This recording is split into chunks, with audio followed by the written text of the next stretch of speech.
આપ સૌ મીડિયાના મિત્રોનો ભારતીય જનતા પાર્ટીના એક કાર્યકર્તા તરીકે અને સ્ટેન્ડિંગ કમિટીના ચેરમેન તરીકે હું આપ સૌનો ખૂબ ખૂબ આભાર માનું છું.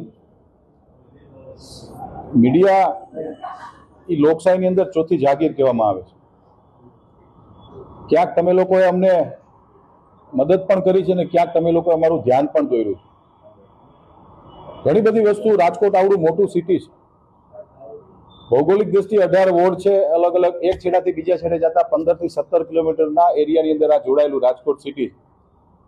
આપ સૌનો પણ ખૂબ ખૂબ અમે આભાર માનું છું કે તમે બધા મિત્રોએ print media, electronic media, social media, આ બધા મિત્રોએ કોર્પોરેશનના અલગ અલગ જે ધ્યાનમાં ન આવેલા હોય અમારા એવા કામોનું તમે લોકો અમારું ધ્યાન દોર્યું છે અને ત્યાં સુધી અમે પહોંચ્યા છીએ ને કામ કરાવી શક્યા છીએ. એ બદલ પણ તમારો આભાર માનીએ છીએ. રાજકોટ શહેરના સૌ નગરજનોનો પણ આભાર માનીએ છીએ. છેલ્લા 50 વર્ષથી રાજકોટ શહેરના નગરજનોના આશીર્વાદથી અહીંયા રાજકોટ મહાનગરપાલિકાની અંદર ભાજપના અમે સૌ કાર્યકર્તાઓ કામ કરી રહ્યા છીએ.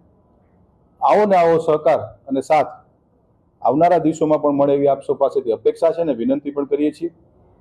આજની સ્ટેન્ડિંગ કમિટીની અંદર કુલ 115 દરખાસ્તો હતી.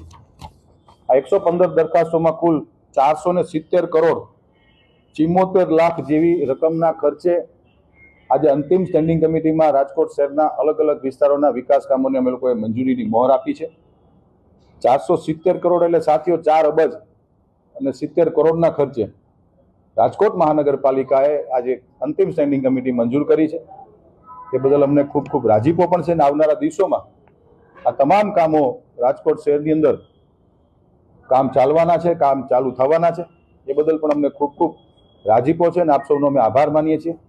કુલ આજની સ્ટેન્ડિંગ કમિટીમાં 115 દરખાસ્ત હતી. એમાંથી ક્રમ નંબર 3 પેન્ડિંગ, ક્રમ નંબર 5 રીટેન્ડર, ક્રમ નંબર 34 નામંજૂર, ક્રમ નંબર 54 રીટેન્ડર, ક્રમ નંબર 74-75 રીટેન્ડર, 76 નામંજૂર, 86 અને 90, ક્રમ નંબર 86 અને 90 રીટેન્ડર. કુલ મિલાવીને વાત કરીએ તો આ ભારતીય જનતા પાર્ટીના 66 કોર્પોરેટરો અમારા રાજકોટ શહેર ભાજપના અધ્યક્ષ ડોક્ટર માધવભાઈ દવેની અધ્યક્ષતાની અંદર અમે લોકો સંકલનમાં આ ચર્ચા કરતા હોઈએ છીએ, ખર્ચની ચર્ચા કરતા હોઈએ છીએ.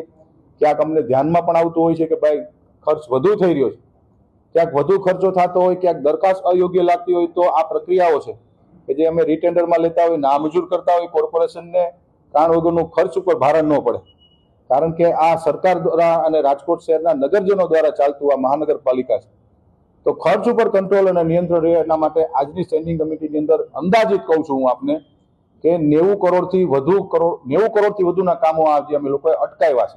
કે ક્યાંક અમને વધુ પૈસા લાગ્યા છે, ક્યાંક અમે રીટેન્ડર કરાવી નાખ્યું, ક્યાંક અમે નામંજૂર કરી છે કે આ દરખાસ્તની કોઈ જરૂરત નથી. રાજકોટ શહેરને સંપૂર્ણપણે પારદર્શકતાથી ડોક્ટર માધવ દવે અમારા શહેર ભાજપના અધ્યક્ષની અધ્યક્ષતાની અંદર ખુલ્લા મને ચર્ચા થાય છે.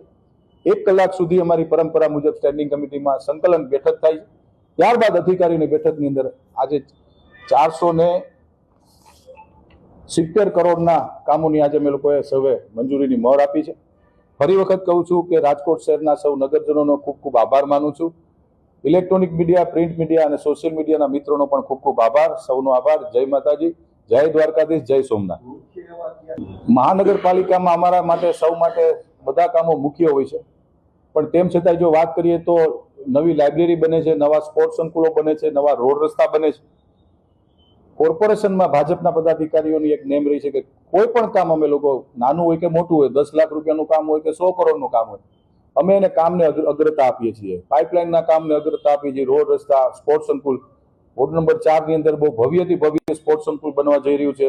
નવી લાઇબ્રેરી બને છે, નવા રોડ રસ્તા બને. તમામ કામો અમે સર્વાંગી વિકાસ 18 વોર્ડમાં થાય એના માટેના પ્રયત્નો કર્યા છે અને ભવિષ્યમાં પણ કરતા આવશું. સૌનો આભાર.